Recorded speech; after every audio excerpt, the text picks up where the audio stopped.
Quando assistimos aos noticiários sobre o Oriente Médio, vemos uma dança caótica de superpotências, com Estados Unidos, Rússia, China e Irã, movendo suas peças no tabuleiro. Todos acreditando que são os mestres do jogo. A narrativa comum é que quem tem mais armas, mais dinheiro ou mais influência diplomática controla a região. Mas para um investigador das Escrituras, essa visão é uma ilusão de ótica que ignora a verdadeira estrutura de poder. A Bíblia apresenta uma tese geopolítica radicalmente diferente. O Oriente Médio não é uma terra de ninguém a ser conquistada. É um território com um dono específico, que possui a escritura definitiva da terra registrada em tribunais celestiais. Para entender quem realmente domina, precisamos voltar ao livro de Levítico 25, onde uma declaração jurídica muda tudo.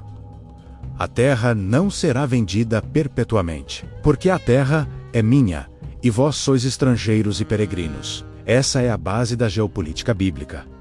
As nações que ocupam o Oriente Médio hoje não são proprietárias, são inquilinas, e como em qualquer contrato de aluguel, existem cláusulas de despejo se o contrato for violado. A arqueologia confirma essa realidade de forma brutal. Ao escavarmos a região, encontramos camadas sobre camadas de impérios que se achavam invencíveis: egípcios, assírios, babilônios, persas, gregos e romanos. Cada um desses impérios ergueu estelas e monumentos, declarando: "Eu domino esta terra para sempre."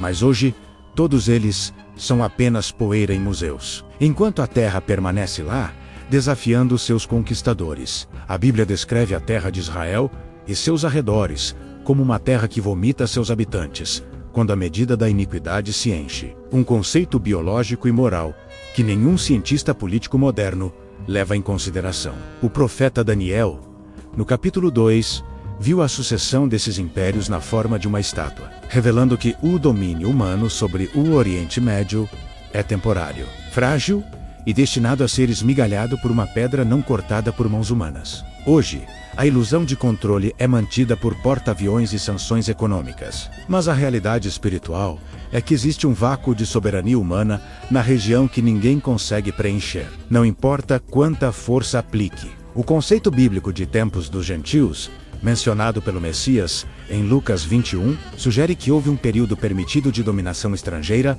sobre Jerusalém, mas os sinais de 1948 e 1967 indicam que esse contrato de aluguel está expirando. Isso explica a frustração da ONU e da comunidade internacional. Eles tentam aplicar resoluções humanas em um território que está sob um processo de reintegração, de posse divina, e a burocracia humana não tem jurisdição sobre decretos eternos. A verdadeira batalha pelo domínio não é por petróleo ou rotas comerciais.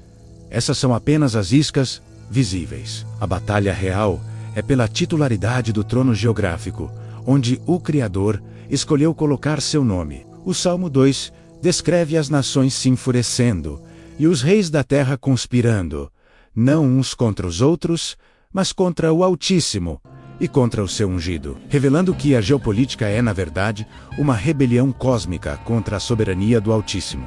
Quem domina o Oriente Médio hoje, na prática, é o caos. Mas esse caos não é ausência de ordem.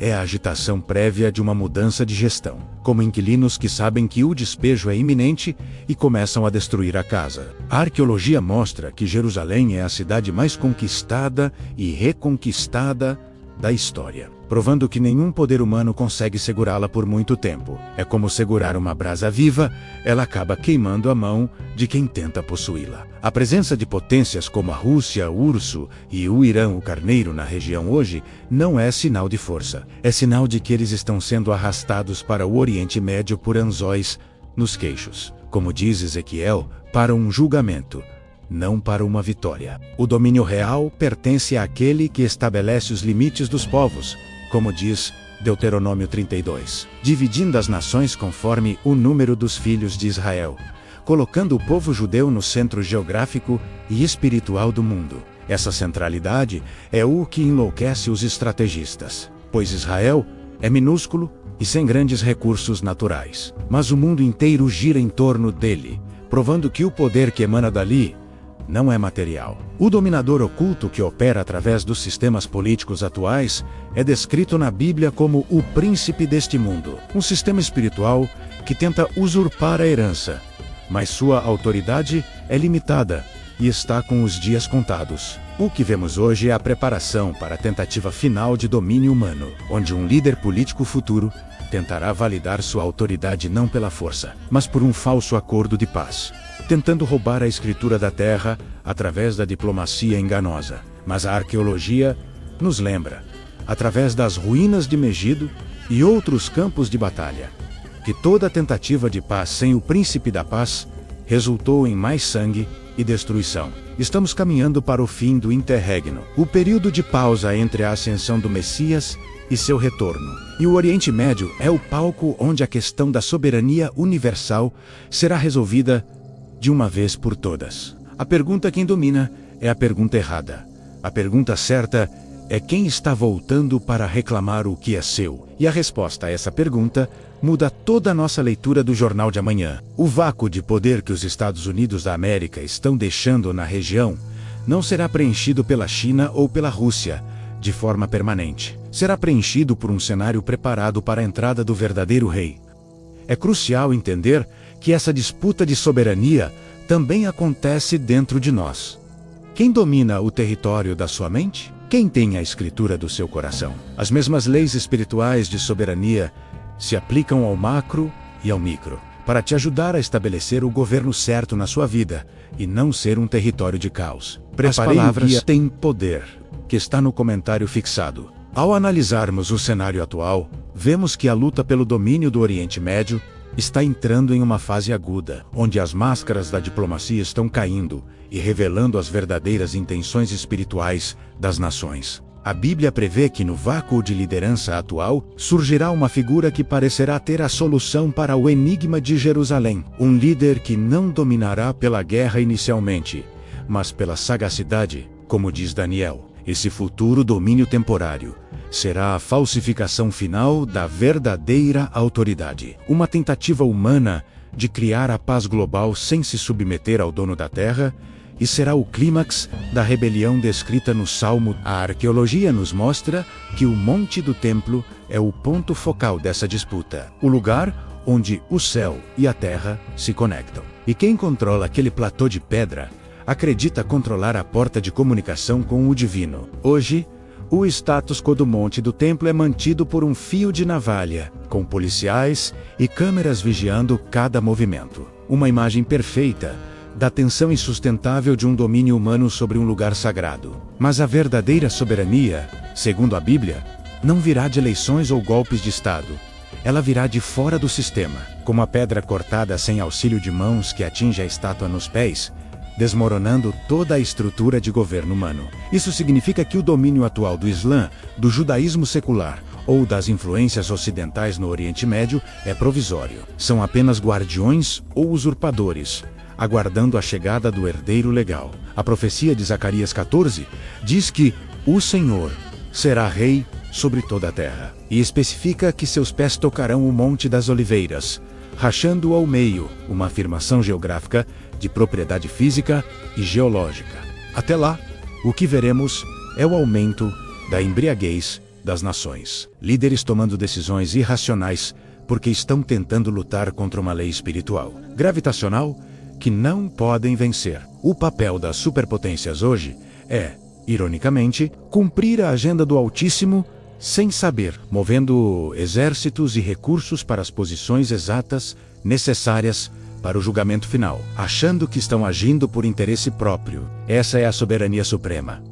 Usar a rebelião dos homens para cumprir o propósito divino, fazendo com que até a resistência dos inimigos sirva para montar o palco da vitória final. A arqueologia de impérios passados nos ensina a humildade, mostrando que grandes conquistadores como Alexandre e César passaram pela terra, deixaram suas moedas e teatros, mas não conseguiram levar um grama de terra consigo. A terra permanece fiel à promessa feita a Abraão, Isaque e Jacó. Uma promessa que é a única constituição válida aos olhos do céu para aquela região. Para nós, que observamos de longe, isso traz um alívio. O mundo não está fora de controle. Está apenas seguindo um roteiro onde os vilões acham que mandam, mas o diretor ainda está no comando da cena final. O verdadeiro domínio do Oriente Médio é do reino que está por vir. Um governo de justiça e paz, que não será imposto por drones, mas pela transformação do coração humano e pela lei saindo de Sião. A disputa atual é, em essência, a resistência final das trevas antes do amanhecer. E quanto mais escuro e caótico ficar o cenário político, mais perto estamos da verdadeira restauração da autoridade. Não se deixe enganar pela força militar aparente. Os mísseis e exércitos são irrelevantes diante da palavra dita pelos profetas, pois a história já provou que a palavra sobrevive aos impérios. A lição para a nossa vida pessoal é poderosa. Assim como as nações lutam inutilmente contra a soberania divina, nós muitas vezes lutamos contra o propósito maior em nossas vidas, tentando manter o controle de territórios que deveríamos entregar. O convite da profecia é para a rendição, não para o medo. Render-se à verdade de que há um rei chegando e nos coloca do lado vencedor da história, independentemente do que as manchetes digam amanhã. O Oriente Médio é o espelho do mundo e o espelho da alma humana. Um lugar de conflito, beleza, história e promessa, aguardando a redenção. Quando você ouvir falar de nova ordem mundial ou acordos de paz definitivos, lembre-se da arqueologia.